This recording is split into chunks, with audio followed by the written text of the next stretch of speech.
दोस्तों नमस्कार, मैं हरिंदर पांडे स्वागत करता हूं आपके अपने इस यूट्यूब चैनल पर। दोस्तों, इसके पहले वाले वीडियो में अर्थात अपनी आईएएस की तैयारी को सफलता में बदले भाग 2 में हमने आपसे बात किया था संघ लोक सेवा आयोग यूपीएससी प्रारंभिक परीक्षा पेपर 1 के सिलेबस पे कि कौन कौन सी टॉपिक आपको पढ़ना है। आज मैं आपसे बात करूंगा कि उन टॉपिक के लिए कौन कौन सी किताब आपको पढ़नी है, अर्थात कौन सी स्तरीय किताबों का अध्ययन करेंगे जिससे आपकी तैयारी आसान होगी और आप परीक्षा पास करेंगे।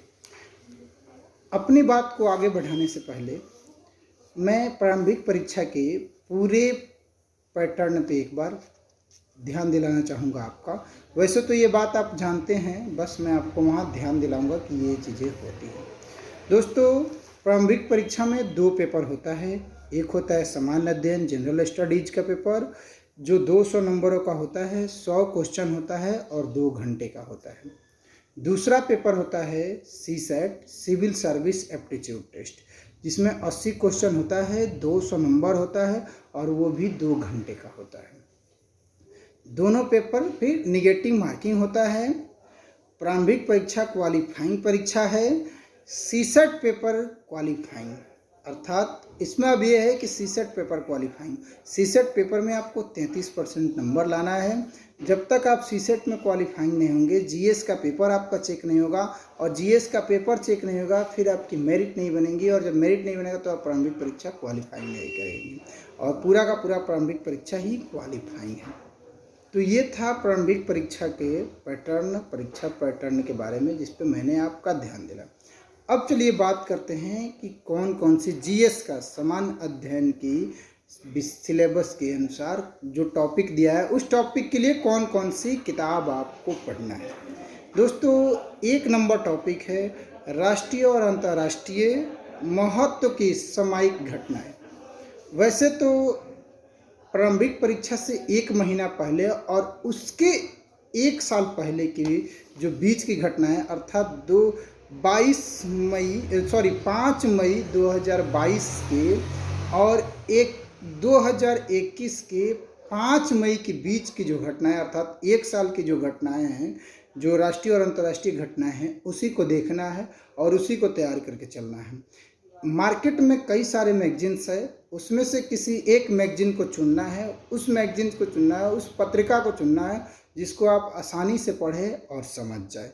तो कोई एक मैगजीन इसकी पिछले 1 सालों की लेके आप पढ़ेंगे, आपकी तैयारी इस टॉपिक की हो जाएगी।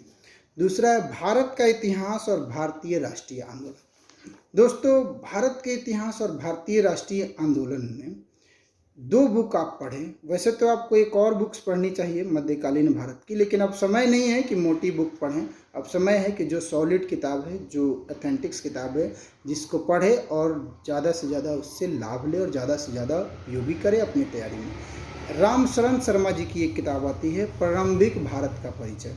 इस किताब को पढ़ ले। इस किताब को एक बार आप पढ़िएगा ज़रूर। इस किताब को पढ़ने के बाद प्राचीन भारत की जो इतिहास विषय है, प्राचीन भारत, उस पर आपकी समझ एक विकसित हो जाएगी।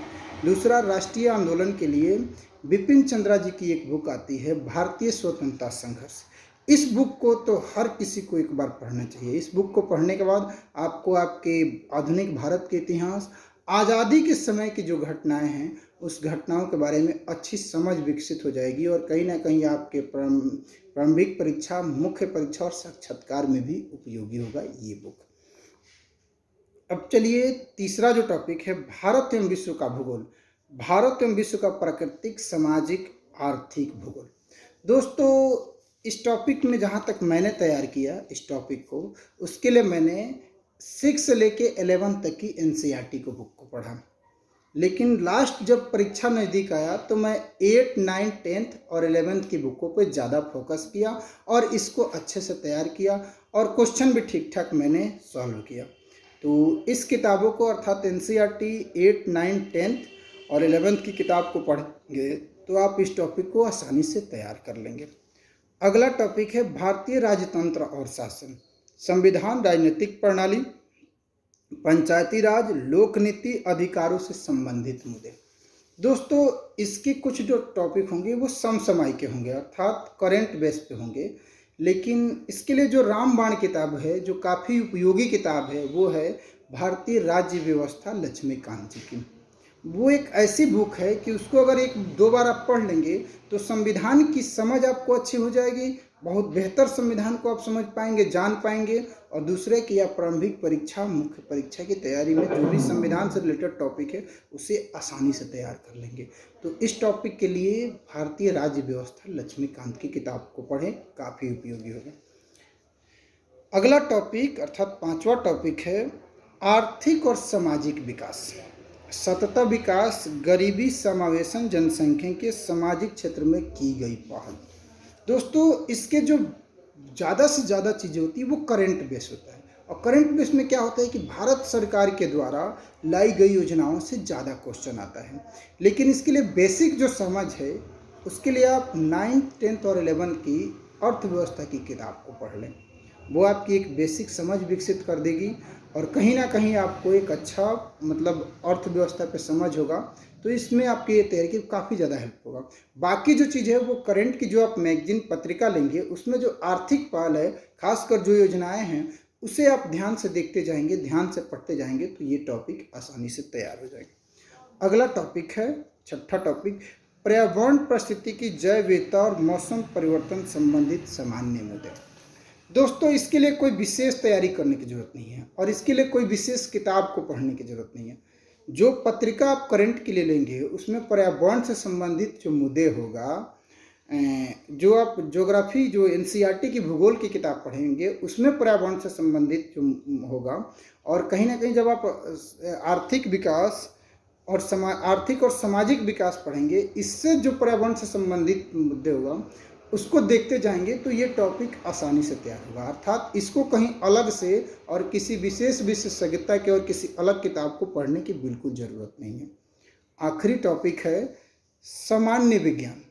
यहाँ पे एक कन्फ्यूजन हो जाता है कि लोग सामान्य विज्ञान ना पढ़ के विज्ञान एवं प्रौद्योगिकी पढ़ते हैं। विज्ञान एवं प्रौद्योगिकी आपको जीएस थर्ड पेपर मुख्य परीक्षा में पढ़ना है, लेकिन यहाँ लोग विज्ञान और प्रौद्योगिकी ज़्यादा फोकस करते हैं, जिसके चलते क्या होता है कि वो तैयारी तो करते हैं लेकिन इससे संबंधित जो प्रश्न आता है उसे हल नहीं कर पाते हैं।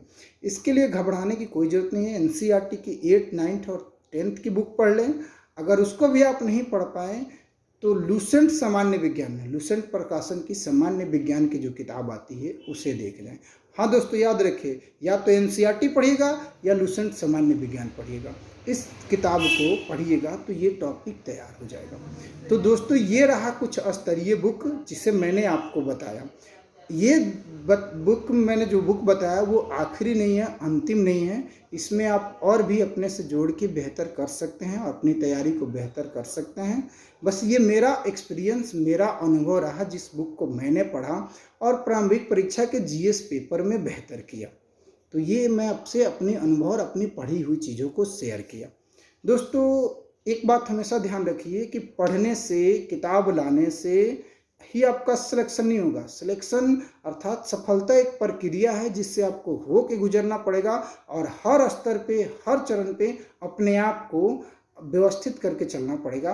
अभी तो आपको सिलेबस जानकारी हुआ, फर्स्ट पेपर की कौन कौन सी किताब पढ़ना है ये जानकारी हुआ। अब मैं बताऊंगा कि उन किताबों को आप कैसे पढ़ेंगे, आप अभ्यास कैसे करेंगे, एग्जामिनेशन हॉल में अपने आप को कैसे मेंटेन करेंगे, अर्थात आपकी पूरी तैयारी में अभी से लेके वहाँ तक का सफ़र कैसा रहेगा, इन सारे विषय पे बात करूँगा।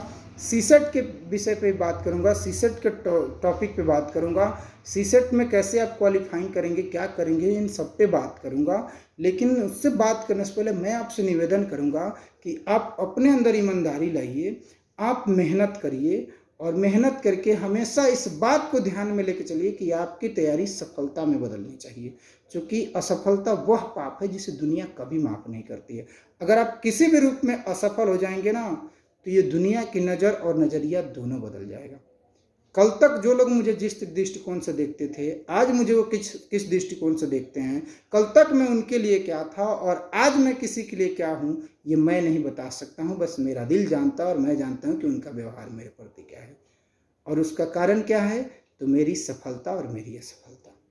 एक इंसान के रूप में एक अच्छा इंसान हो सकते हैं आप, नो डाउट, आपकी कार्यशैली बेहतर हो सकता है, लेकिन आप सफल नहीं हैं तो दुनिया में सबसे पीछे हैं, इस समाज के लायक नहीं है। तो आप सफलता पाइए, सफल बनिए और तब देखिए दुनिया और लोगों की नज़रिया। तो किसी भी रूप में आप सफलता, ये सोचिए, ये जरूरी नहीं कि आप इसी में सफल होइए, बस अपने जीवन में कभी असफल ना होइए। आप एक मुकाम पाइए जहाँ से लोग आपको सफल कहें और सफलता पाएं। मेरा ये प्रयास रहता है कि मैंने जो गलती किया वो गलती आप ना करें, और इसीलिए मैं ये हर चीज़ का बताता हूँ। मैं कोई बहुत बड़ा विशेषज्ञ और बहुत बड़ा कोई शिक्षक नहीं हूँ, बस मैं अपने अनुभव को अपने टूटी फूटी भाषा और टूटी फूटी शैली में आपसे व्यक्त करता हूँ। ये मेरा शैली आपको कैसा लगता है मुझे पता नहीं, लेकिन जैसा भी लगता हो एक बार कमेंट बॉक्स में ज़रूर बताइएगा। और हाँ दोस्तों, अगर आपको नहीं मिल पाता है कोई किताब तो आप मुझे संपर्क ज़रूर करिएगा।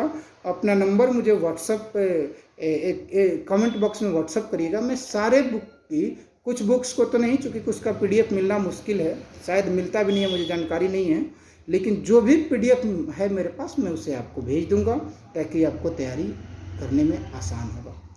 तो मिलते हैं दोस्तों अगले वीडियो में अगले बातों के साथ। तब तक आप खुश रहिए और अपनी हर तैयारी को सफलता में बदलिए। जय हिंद, जय भारत।